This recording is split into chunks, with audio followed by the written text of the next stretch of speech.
மாண்பு உறுப்பினர் இ. ராஜா, மாண்புமிகு வருவாய் மற்றும் பேரிடர் மேலாண்மைத்துறை அமைச்சர் அவர்கள். மாண்புமிகு பேரவைத் தலைவர் அவர்களே, தென்காசி மாவட்டம் வாசுதேவநல்லூர் தொகுதியில் வாசுதேவநல்லூர் பகுதியில் வருவாய் ஆய்வாளர் அலுவலகம் 2022 கட்டப்பட்டு நல்ல நிலைமையிலே இருக்கிறது. அவரை பொறுத்தவரையிலும் எந்த பகுதியிலே பழுதடைந்திருக்கிறது என்று குறிப்பிட்டு காட்டினால் அது உரிய நடவடிக்கை அரசு எடுக்கும் என்பதை தெரிவித்துக் கொள்கிறேன். மாண்புமிகு உறுப்பினர் இ. ராஜா. மாண்புமிகு பேரவைத் தலைவர்களே, வாசநல்லூர் சட்டமன்ற தொகுதி உள்ள கிராம நிர்வாக அலுவலகம் அனைத்துமே பழுது பார்க்க வேண்டிய நிலையில்தான் உள்ளது. மேலும் அங்கு குடிதண்ணீர், காத்திருப்பு அறை மற்றும் கழிப்பறை இல்லாமல் மனுக்கள் கொடுக்க செல்லக்கூடிய பொதுமக்கள் மற்றும் சான்றிதழ் பெறக்கூடிய பொதுமக்கள்லாம் தொடர்ச்சியாக என்னிடத்தில் கோரிக்கை வைத்த அடிப்படையில் தான் நான் இந்த கேள்வி எழுப்பினேன். அதனால் இதில் தயவுசெய்து அமைச்சர் அவர்கள் ஆய்வு செய்து அதை செய்து கொடுக்க வேண்டும் என்று கேட்டுக்கொண்டு, வாசநல்லூர் தொகுதிக்கு உட்பட்ட சிவகிரி தாலுகா ஏற்கனவே பிரிக்கப்பட்டு உருவாக்கப்பட்டுள்ளது. இந்நிலையில் புளியங்குடி மற்றும் அதனை சுற்றியுள்ள வாசுதேவநல்லூர் சட்டமன்ற தொகுதிக்கு உட்பட்ட பகுதியில் கடையநல்லூர் தாலுகாக உள்ளது. இதனால் பொதுமக்கள் நெடுந்தொலைவில் செல்ல வேண்டியிருப்பதால் கடையநல்லூர் தாலுகாவை உள்ள வாசு சட்டமன்ற தொகுதிக்கு உட்பட்ட பகுதியை புளியங்குடியை தலைமையாக கொண்டு புதிய தாலுகா ஒன்று அறிவித்திட வேண்டும் என்ற வினாவையும் தாங்கள் வாயிலாக கேட்டுக் கொள்கிறேன்.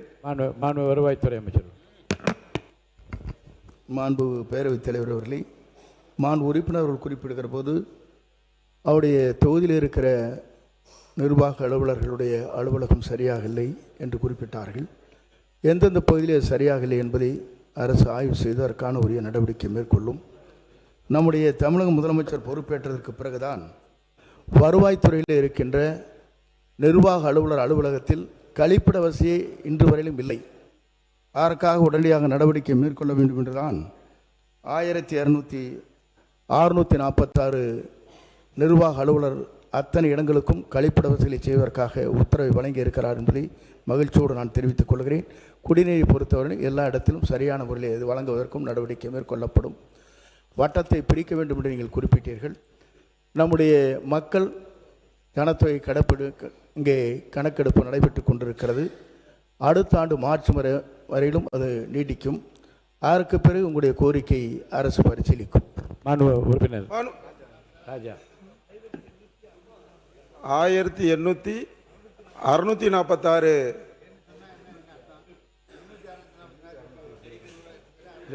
ஆய்வு செய்து நடவடிக்கை எடுப்பதாக தெரிவித்த அமைச்சர் அவர்களுக்கு நன்றியை தெரிவித்துக் கொள்கிறேன். எங்களுடைய தென்காசி மாவட்ட பகுதியில் வாழக்கூடிய இருளர் சமுதாய மக்கள் மற்றும் காட்டு நாய்க்கர் சமுதாய மக்களுக்கெல்லாம் ஜாதி சான்றிதழ் வழங்குவதில் பெரும் சிக்கல் உள்ளது.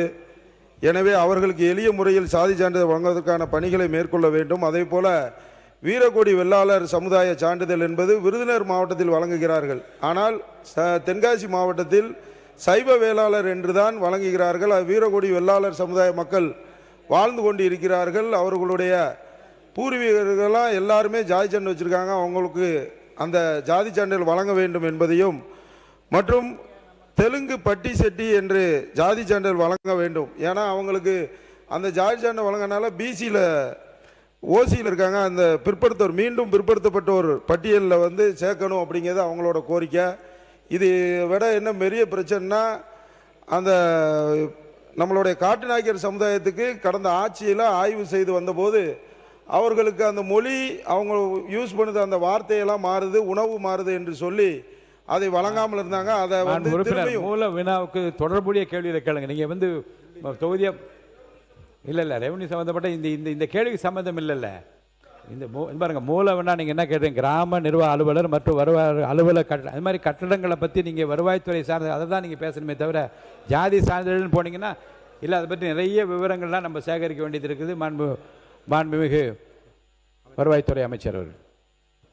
மாண்பு பேரவைத் தலைவர் அவர்களே, ஜாதி சான்றிதழை பொறுத்தவரையிலும் 2-3 பிரச்சனைகள் இருக்கிறது.